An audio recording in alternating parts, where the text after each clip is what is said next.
मेरा नाम है प्रोफेसर मोहम्मद सलीम खान। ये 1 से 28 BMC building number 7 room number 9 का मैं रहवासी हूँ। सर क्या पूरा मामला है यूनिवर्सिटी से किस तरीके से और कितने सालों से चल रही है आप लोगों की? ये मामला तो ऐसा है कि ये 1962 में बनाई गई सभी बिल्डिंग है। इसे मुंबई महानगर पालिका ने बनाया था। इसमें 1, 4, 10, 12 जो बिल्डिंग क्रमांक है इसमें बीएमसी के कर्मचारी रहते हैं और बाकी जो 24 बिल्डिंग है उसमें कुछ कुछ रूम में बीएमसी की है, बाकी 533 टोटल प्राइवेट रहवासी है जिनका खुद का मकान है जो शिफ्ट किए गए हैं। कोई नेपेंसी रोड से आया है, कोई कमाटीपुरा से आया है, कोई घाट के ऊपर पंतनगर रोड कटिंग से आया है, मोहम्मद अली रोड से आए हुए लोग हैं, शिवली से आए हुए लोग हैं। बहुत जगह से जो लोग आए यहाँ पर रहिए और यहीं पर स्थानिक हो गए। 2006 में यहाँ पर बिल्डर आता है। बिल्डर तमाम तरह के प्रस्ताव देते हैं कि आपको रीडेवलप करके मिलेगा 700, 750, 800, 8 लाख, 9 लाख, 10 लाख कर्पस फंड मिलेगा। कोई इंसान एग्री नहीं होता है क्योंकि सब इंसान डरते हैं कि हमारा जो मसला है, हमारे ऊपर जो छत है वो छत रहेगी या नहीं रहेगी, तो इसलिए किसी ने ज़्यादातर कंसेंट नहीं दिया। उसके बाद में 2012 से अचानक बीएमसी ने इधर स्ट्रक्चर ऑडिट शुरू किया।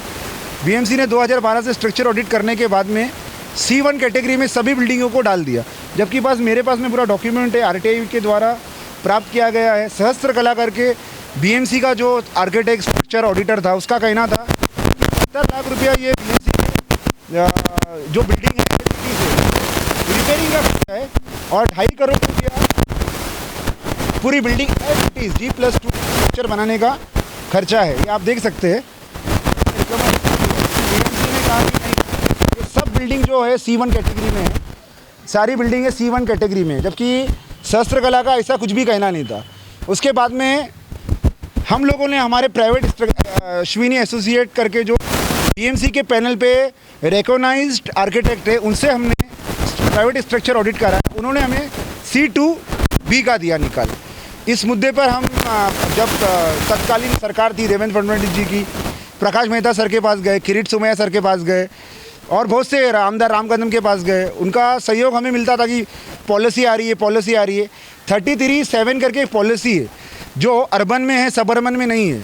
अगर वो अर्बन में आ जाती तो हमारा मसला ये पहले ही हल हो जाता। उसको एक्सटेंड करने की बहुत 5 साल वादा हुआ, इरादा हुआ, लेकिन कोई कार्य नहीं हुआ। स्थानीय नगर सेवक हरून खान साहब का हमें बहुत अच्छा सपोर्ट मिला।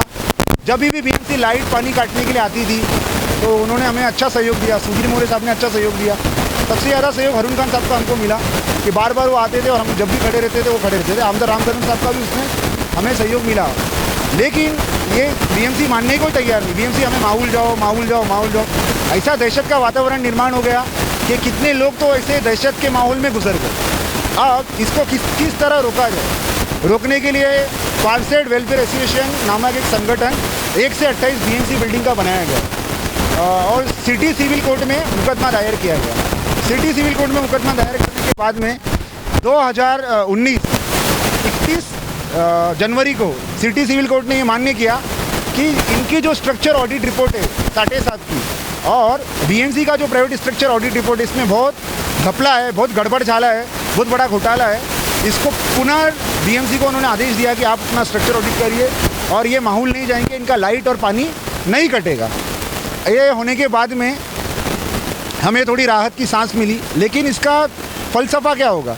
जब बीएमसी ने देखा कि ये लोग मानने को तैयार नहीं, इनकी हाई कोर्ट सुप्रीम कोर्ट जाने की भी तैयारी है, इसके चक्कर में इन्होंने यहाँ पे ट्रांजिट कैंप बांधने का शुरू किया। तो वो ट्रांजिट कैंप में इन्होंने 9 करोड़ रुपया खर्चा किया। ये डॉक्टर बाबा साहेब अम्बेडकर पिताजी के नाम पे है, सूबेदार रामोजी मालोजी अम्बेडकर उद्यान। लेकिन 9 करोड़ रुपया बीएमसी वहाँ पर ट्रांजिट कैंप बनाने के लिए लगा सकती है और 1.5 करोड़ रुपया आप जैसे देख रहे हैं कि ये भी आरटीआई है मेरे पास, जो इन्होंने जो चेक मुंडा लगाया 75 लाख का एक फेस में, 75 लाख में 1.5 करोड़ रुपया इन्होंने सिर्फ जैक मुंडा लगाने में लगाया। जबकि अगर बीएमसी कायदे से हमें 50-50 लाख रुपया दे देती तो हमारी बीएमसी बिल्डिंग रिपेयर हो सकती थी। लेकिन इन्होंने बिल्डिंग रिपेयर करने के बजाय ट्रांजिट कैंप में 9 करोड़ रुपया डालना, 1.5 करोड़ रुपया इसमें डालना, ये सब इन्होंने किया। ये सब करने के बाद में हमारा आंदोलन और तीव्र गति से चलता रहा। बीएमसी हाई कोर्ट मूव हुई। हाई कोर्ट में भी वॉल्वोकर इनका था, हमने भी अच्छा सॉलिसिटर रखे, वहाँ पे भी मुकाबला हुआ। बीएमसी को लगा वहाँ पे भी दाल नहीं गलेगी, फिर भी बीएमसी का आतंक जारी था कि बीएमसी कभी भी बिल्डिंग आपकी कोलैप्स हो जाएगी, कभी भी कुछ हो जाएगा, ये हो जाएगा, वो हो जाएगा, ऐसा दहशतनुमा माहौल चल रहा था। 2019 हमारे सौभाग्य से 2019 मई में आदरणीय सांसद शिव श्री मनोज कोटक साहब जीत कर आए। अब शिव श्री मनोज कोटक साहब जब जीत के आए तो मेरे साथ में कुछ लोग थे, मैं स्वयं था, राजू गाला था, दीपक पोखरे थे, मुनीर भाई थे, राम भाई थे, शौकत पटेल था, हनीफ भाई बोल के थे। ये सब लोगों ने एक लड़का है जो हमारे स्थानिक रहने वाला है, वो आर्किटेक्ट है, उसका नाम है शाहनवाज आर्किटेक्ट। उसने बताया कि जो आपको 300 का बीएमसी प्लान दे रही है, बीएमसी का प्लान है मेरे पास, 300 स्क्वायर फीट का बीएमसी ने बना के रखा था, 300 का प्लान। तो कहा कि ये जो 300 का प्लान है सलीम भाई, इसको अगर फंजीबल एरिया ऐड किया जाएगा तो ये 405 में कन्वर्ट हो सकता है। तो हमने वैसा एक लेटर बनाया, आदरणीय शिव श्री सांसद मनोज कोटक साहब जी के यहाँ पे आके फॉलो किए, और उनके जैसा नेता मैंने आज तक देखा नहीं। उन्होंने इतना अच्छा प्रतिसाद दिया, वहाँ जाते ही ऐसा पॉजिटिव एनर्जी मिलने लगी, और उन्होंने उसको फॉलोअप करते बीएमसी से बात करके, डीएमसी से बात करके, कमिश्नर से बात करके उन्होंने क्या किया, उन्होंने उस पॉलिसी को लागू करा दिया। जो पॉलिसी मेरे सामने है, 405 की पॉलिसी इन्होंने आदरणीय सुश्री मनोज कोटक साहब ने पास करा चुकी है। पास कराने के बाद में अब इसका जो इनॉग्रेशन है ये आते हुए दिसंबर महीने में होगा। 533 लोगों को 405 फंजीबल एरिया के हिसाब से कारपेट चटाई क्षेत्र वाला खुद का मकान मालिक बनेगा। यानी जो भाड़े करू आज तक था, और ये इसीलिए नहीं, पूरे बॉम्बे में लागू हो रहा है, पूरे मुंबई महानगर पालिका में, जहाँ मुंबई महानगर पालिका स्टेट डिपार्टमेंट की प्रॉपर्टी है, वहाँ पर ये पूरा जो भी है ये पॉलिसी लागू हो जाएगा। यानी पार्सेड वेलफेयर एसोसिएशन ने जो लड़ाई लड़ा वो सिर्फ 1 से 28 बिल्डिंग को ही नहीं बचाया, बचाते पूरे बीएमसी के जहाँ भाड़े करू लोग थे उन सबको बचा दिया। और ये पहली सीढ़ी हमें मिली है, लड़ाई और लंबी है, और लड़ना है। और जो लोगों ने इसमें, जितने भी लोगों ने सहयोग दिया है, उन लोगों को मैं यही कहना चाहूँगा कि अभी तो ये पहला सीढ़ी आपको मिली है। मनोज कोटक साहब का साथ दीजिए, पार्सेड वेलफेयर एसोसिएशन का साथ दीजिए, हरून खान साहब का साथ दीजिए, और इस लड़ाई को आगे ले जाइए। इतना ही मुझे कहना है। और ये इसकी ब्रीफिंग है और डिटेल है, उसमें हमारे जरीना टीचर का भी बहुत बड़ा रोल है।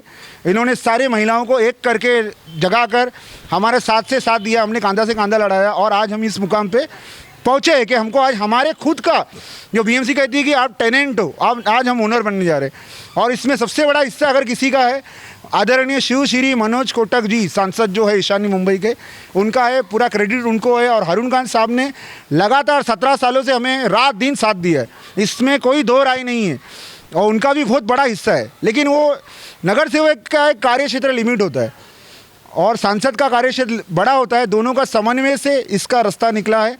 पूरा श्रेय मैं आदरणीय शिव श्री मनोज कोटक साहब जी, आली जनाब हरून खान साहब को देना चाहूँगा, साथ ही PWO के जितने भी लोग हैं जिन्होंने भी काम किया है उनको देना चाहूँगा। जय हिंद, जय महाराष्ट्र।